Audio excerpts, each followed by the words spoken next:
Hi, my name is Josh Mahony, Chief Market Analyst at Scope Markets.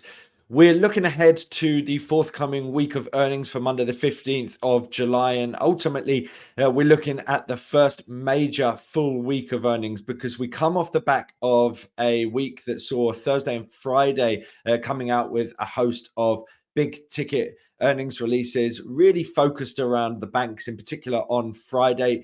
That theme does continue into this new week. We have the likes of Bank of America, Goldman Sachs, and Morgan Stanley reporting this week. But given the fact that we're going to have a number of those big banks reporting in the prior week, I wanted to kind of shift that focus a little bit away from the big banks, maintaining some of that focus on the financials with the likes of American Express, but also looking towards a couple of segments for traders to be able to sink their teeth into, because by and large, when you've already seen some of the big players within a sector reporting, you're likely to see less volatility around those earnings. Whereas when you're seeing companies coming out with perhaps one of the first indications for a whole sector, then they're likely to see significant volatility, but we're also likely to see significant volatility across other companies that are related to that as they try to glean information around different spending habits within that area in particular. So let's get into it. First and foremost, we want to look at Netflix. Now, Netflix, of course, a tech company, but also a good indication in terms of consumption levels, in terms of entertainment demand. And so there's going to be a whole host of other companies that will be looking out for Netflix earnings as a gauge for exactly how their companies will be able to do. And certainly if we look here in terms of an earnings per share perspective, what we can see here is we're looking at a company that is expected to ramp up earnings in a really meaningful manner. The top section shows you the annual expectations, and you can see here that 12 billion are looking at the 2023 figure. You're looking out to 2027, and you're looking at around about 30.4. So a massive ramp up in earnings expected over the course of the next 4 years. And so how is that going to take shape? Well, again, looking at earnings on this chart, this occasion, looking at the quarterly earnings, we're looking for a figure of 474. Compare that to the second quarter of 2023, and that's 329. And that still was a massive outperformance on the day. And you can see in terms of outperformance, underperformance on the quarterly basis, generally it does relatively well. But you can see those two significant misses from the last couple of years didn't necessarily help in terms of the annual figures, where we saw underperformance on the 2023 and 2022 annual earnings per share metrics. But we're expected to see a strong EPS figure of 474 on the quarterly basis. In terms of the revenues, generally things are a lot more steady because it's a lot easier to try and increase the earnings per share by essentially improving margins, cutting costs, things like that, rather than, doubling earnings per share is a lot easier than doubling revenues, essentially. So generally revenues will be more gradual in nature. And you can see exactly that, 953 expected on the revenues figure, 38.73 expected over the course of the year. But certainly this is an interesting time because we're talking about a company that has felt the boom from clamping down on shared passwords. So people essentially feel the need to start owning their own account rather than constantly sharing the details around and people receiving it for free. We're also seeing Netflix moving towards an ad-based structure or policy, which hasn't necessarily been the case in the past. So that again is an area where they can have increased revenues as they move forward.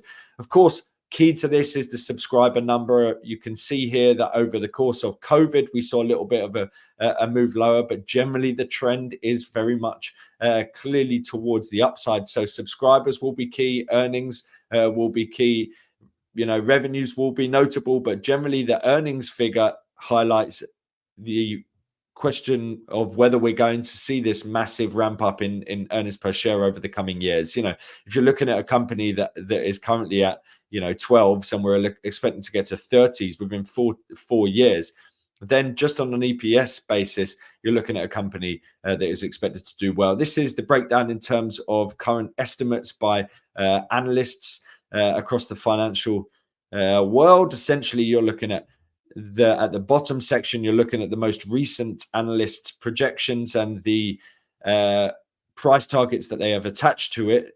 By and large, you can see of the most recent 6 that you can see here, just one of them has a price target that is below where we are. So generally positive, and you can see that on the top end. We only have 1 sell recommendation, and by and large, 11 11 strong buys and 18 buys and 16 holds. So by and large, people feeling relatively positive for this stock. In terms of the share price, let me just quickly grab that. We'll go full screen. So here's the big question mark, right? We've got this massive hurdle, which is the peak that we saw back in 2021. So you can see that massive long ramp up, and we saw this huge collapse over the course of 2021, 2022, bottomed out in mid 2022, and we've been rallying since. Well, that rally has taken us back up to that prior peak, and we're starting to see that fade somewhat. You know, the question marks being asked with the fact that we're breaking down through your 662 support level. That points towards us potentially rolling over from this resistance level of $7 essentially. So do we remain below that 662 and essentially see this as a topping area before we roll over? What I would say is we did see a tentative new high, but there is a possibility that this is, you know, sort of protracted consolidation, sort of retracement phase. So if we're looking at the potential for for this to represent a retracement, you'll be looking at near-term support to come in at 65 or 654, 644 as your fib levels. And it's notable that this near-term support level that's holding here is that 0.5 or 50% retracement at 662. So this area here could easily be a retracement zone. If we're looking at, you know, prior performance around earnings, you can see here we saw a significant decline back in April. So for the Q1 figures, then prior to that, we saw a significant rebound. So generally, you're seeing some nice gaps. We do see some significant price action around this level. And generally, if we're looking at the sort of follow through, what have we seen? The bullish rally, the bullish breaks or bullish gaps generally seem to see the stock rallying from there on in, right? So we see the gap, we don't close the gap, and we push onwards and upwards for a period of time. When we've seen the pullback, we've seen that ultimately being bought. They close the gap, and then we continue to push it higher from here. So by and large, if we see a gap lower, that could represent a potential buying opportunity if you're looking to get in on this bullish trend. If we see a gap towards the upside, and particularly if we break through that $7 record high, essentially, you're looking at a potential, if we're looking at previous patterns on bullish spikes around earnings reports, you're looking at the potential for it to then continue in that bullish trajectory if we see that bullish rise. So certainly should be an interesting one going forward for Netflix earnings. The next company I wanted to highlight was American Express. American Express reporting on Friday the 19th. Netflix, I don't think I mentioned that, reports on Thursday the 18th. Now, American Express have been a really good way to take advantage of the inflation trends. The same kind of story with Visa and MasterCard, where essentially if we're seeing massive inflation, some businesses would worry that, you know, maybe that rise in inflation, it increases their costs. It means that they're going to lose margins. A lot of companies suffered despite the fact that they were having higher revenues. They ultimately saw that as something that drove down margins because they saw an increase in terms of all of their input costs, and they didn't feel like they could pass on as much of the increased cost to their consumers without seeing a huge knock-on in terms of demand. Now, what we have seen is that people have been willing to continue to pay more and more and more, even though they're potentially buying less. They're getting less for their money. And American Express should take advantage of that, because with inflation comes people spending more money. And when people spend more money, then these credit card companies do particularly well. In terms of the trajectory, it has been an upward trajectory. And let me just show you this chart. So ultimately, you're seeing here in terms of earnings per share, relatively changeable on an annual basis. You can see here that the last 2 years have been relatively I wouldn't say mixed, but we've missed on the two annual EPS figures. This time we're expecting 12.97. That's up from the 11.21. So a continuation of the rebound following that decline that we did see in 2022. In terms of the quarterly figure 323, that's pretty much in line with the first quarter. And certainly it's notable that whilst we have seen the US consumer looking particularly strong over the course of the past year, I would say over the past quarter, things have started to look a little bit weaker. There's some question marks around spending habits. We're now seeing a ramp up in terms of credit card debt. So people clearly are, some people are willing to spend. Some people are probably getting within the limits, having spent their savings, and they're likely to cut back on their spending habits. Retail sales numbers have been a bit more changeable. So we are seeing some question marks around that pattern, and whether we're going to continue to push onwards and upwards is questionable. In terms of revenues, we can see that the expectation is 66.40 on the annual figure, 16.59 on the quarterly. That is improved from the Q1 figure of 15.8 billion. So that is a welcome upward trajectory for the revenues figures, but it's notable that we are expecting to see flat earnings but increased revenues, which brings question marks around the margins for Amex for the second quarter.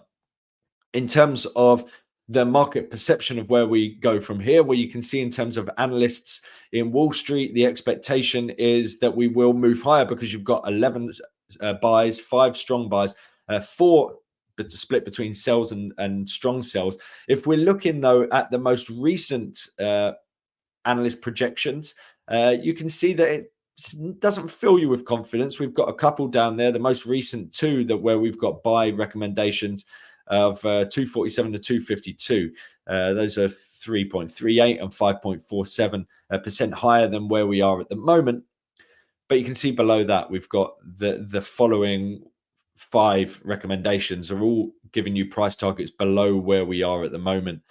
So more recently we're seeing some questions emerging for this company, and so the question mark is, will we continue to see the bulls remain in charge for Amex? Now, in terms of the share price, we have been seeing a rebound of late. You can see the pullback into the 76.4 Fibonacci level here at sort of 221.7.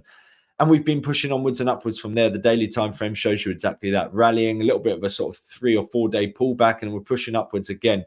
In terms of, let me go all the way out to the monthly time frame, you can see we've seen this massive ramp up.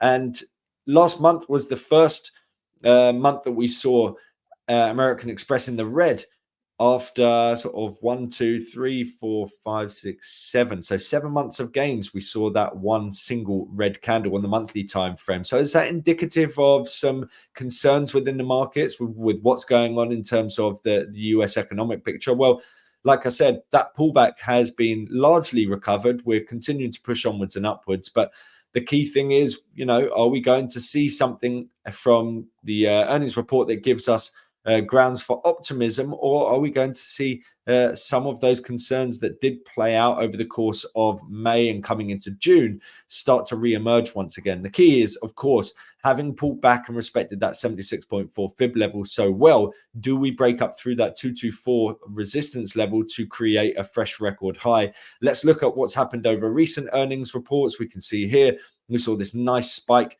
back in April. Then prior to that, we again saw a lovely spike. Down here, we saw a pullback. It didn't last very long, saw consolidation, and that ultimately provided a buying opportunity. We saw again a pullback here in July 23, but that led us to a more protracted move towards the downside. And again, a similar kind of thing here in April 23. We saw this earnings report ultimately lead to a period of weakness before the bulls came back into play. So back in sort of 2023, coming into the back end of 2023, things weren't really that great in terms of the market's response post earnings. More recently, things have been certainly more positive as we move throughout 2024 in particular. And let's hope that we continue on that vein with the stock moving higher towards that 224.6 record high.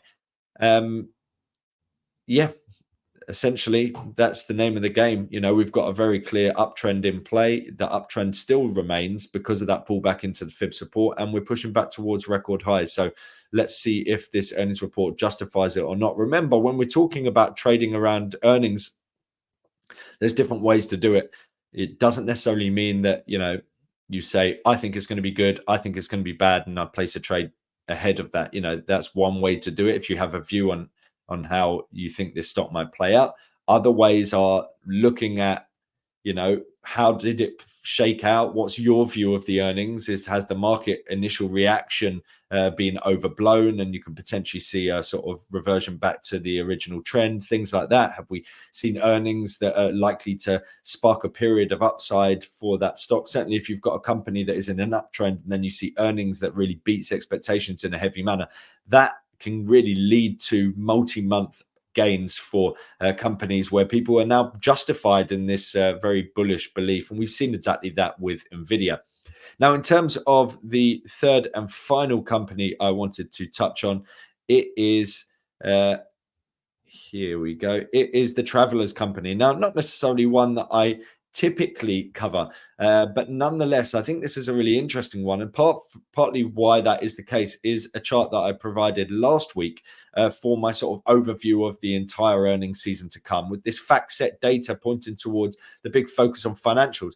Expectation that the financials were going to do well, but when you see a drill down into those financials, it was the insurance sector that was particularly supposed to do well, with the banks actually expected to underperform. So I thought I would include some insight into the insurance sector in particular, given this expectation or prediction from FactSet that we're going to see a 31% gain in terms of year-on-year earnings growth. So with that, we're looking at the Travelers Company this week. Now, Travelers Company has covers a number of different types of products. It covers the likes of property and casualty insurance, business insurance, where sort of property would fall under, workers' compensations. It's going to be the kind of company that should benefit from a number of different things. The economic cycle coming into a positive swing, where businesses are willing to take on new workers, they're taking on new projects and investing, and they need to get insurance for that. And certainly these businesses are expected to have better margins as we see inflation rising, as we see interest rates rising. And they're also, with the cash that they have on hand and the money that they take in as premiums, expected to benefit when equity markets do well, because they of course invest this money as well. So a number of ways why people would see companies like this as being ones that would do particularly well going forward. And so I thought we should take a look and see exactly whether the Travelers Company would be one of those companies that could benefit. Now, in terms of the earnings per share, you can see exactly that, right? The expectation going forward is that we're going to go from 13 to 17 to 20, 22, 25. So expectation of a real ramp up in terms of earnings per share over the coming years. In terms of the quarterly figures, now you can see plenty of sort of changeability over the course of the last year. We've seen some heavy underperformance, in the Q2 2023, we saw 0.06 versus expectations of 205. So some significant volatility in terms of whether it beats or underperforms against expectations. This time around, expecting 2.37. That compares to, like I said, 0.06. So let's hope this second quarter is better than the last, quite frankly. In terms of revenues, an expectation of 44.31. That's up from 40.2 last year. And then on a quarterly basis, 11.35. That again is better than anything we saw last year. And so there's an expectation that revenues are going to increase, that earnings are going to increase. And so that provides the basis for optimism for investors. Now, in terms of Wall Street expectations, you can see here, these are the sort of most recent projections and targets from Wall Street. And you're looking here, it's relatively, I wouldn't say changeable, but certainly the most recent projection is 202. That's around about 3% below where we are at the moment. Then we've got a couple of predictions, which give us sort of 12% and 16% upside. But by and large, you can see, because this isn't necessarily as big a company, you're not going to get the same amount of predictions within the markets, but mostly they've got a hold recommendation of 14 holds, around about 9 buys and 4 sells. So relatively split outlook really for the Travelers company. And you can see that in terms of how the company has been doing. The share price itself has been falling back of late. It's dropped down into the 38.2 Fibonacci level. This is the weekly time frame. So you can see that by and large, this year has seen a big ramp up over the course of the first quarter, and the second quarter seeing a significant decline. So if I zoom out here on the weekly time frame, you can see very clearly that this is a great stock over the long term, right? It's just that we've seen significant upside over the course of 2023 at the back end of it coming into this year. And now in my mind, it looks like we're sort of taking some of the heat off. That could be a temporary thing, and ultimately could be a potential buying opportunity for people that have been waiting to get in. I'm just seeing if there's any notable trend line support coming into play, which not particularly, because we've moved beyond that. If we look at this sort of prior peak, that lines up with the 0.5 level. Ultimately, the way that I would view this is we've got a very clear-cut bullish trend. We're pulling back. We're in a bearish phase at the moment over the course of the last few months. The expectation is that this company will do well over the coming years, and therefore I'm sure that many will view this pullback as a potential buying opportunity. Now, for short-term traders, that doesn't necessarily mean, oh, great, this company's going to do well over the coming years, and therefore I should buy it, because you need to be able to shape up a trade over the near term because of the fact that we could continue to fall, right? You can see the decline's taking us into the 38.2. Maybe we get into the 76.4. We don't know, right? All we're thinking is there's a good chance that this sharp rally has led to a retracement phase before the bulls come back into play once again. Now, this earnings report could be the thing that instigates that next rally, or maybe it doesn't. Maybe it just continues to move lower from here. And certainly the key here will be this downtrend on the 4-hour chart. If we break up through your 213, then it looks like this bearish phase is over and likely that the bulls are going to be back in charge. Until that happens, the bearish trend does still play out, and therefore look out for these fib levels as potential areas that we could see the bears coming back into play once again. We're at the 61.8 fib at the moment, which is 208. Above that, it's 210, which is the 76.4 fib. So there still is a bearish potential for us to see this stock rolling over. But given the expectation for the industry as a whole and the expectation over the coming years in terms of earnings expected to ramp up, there's a view that we should see this company in a bullish light. And certainly when we look at that long-term chart, it looks great, right? This is the kind of company that you want to be looking at because it has a very clearly defined trend. Whether we see this coming week instigate the breakout following this multi-month decline, that remains to be seen. But certainly the key line in the sand here is 213. Above that level, I'm bullish. Below that level, I'm still wary of another leg lower for the Travelers company.